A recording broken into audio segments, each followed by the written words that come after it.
E aí, galera, Gustavo falando isso mesmo, o amiguinho de vocês que vai ensinar uma coisa para quem joga Free Fire. E eu sou o Gustavo, o amigo de vocês, sério, sério. Vocês aí, tipo, Sara, Sabrina, Renan. Tá. É o seguinte, ó, uma dica pra quem joga Free Fire.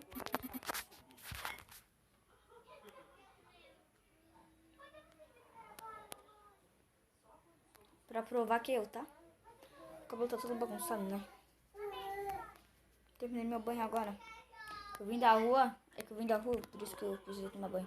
Agora eu vou ensinar pra vocês como um jeito de conseguir dar um capa bem dado no pessoal. Já volto. Você vem aqui no configurações. Você vai lá embaixo em sistema. Vem avançado. Você vai, depois de avançado, você vai em pesquisar e pesquisa largura.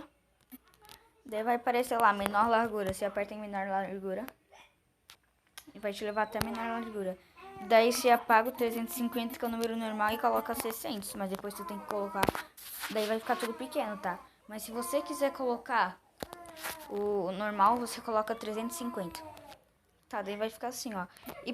E quando você for jogar Free Fire e geral te incomodar, vai aparecer lá em cima as mensagens. Vai dar pra você ver, vai dar pra você ler, vai dar pra você responder. Vai aparecer tudo aqui em cima. Mas o bom é que não te atrapalha. Porque se você estiver jogando Free Fire e você estiver ocupado matando uma pessoa, você não acaba, tipo, sem querer apertando no bagulho de WhatsApp, tá ligado? E se você for jogar Free Fire com o celular desse jeito, galera, mano, você mete uns capa louco, velho. Fica baita rápido pra mexer a tela. E é isso, galera, falou e fui. Tchau.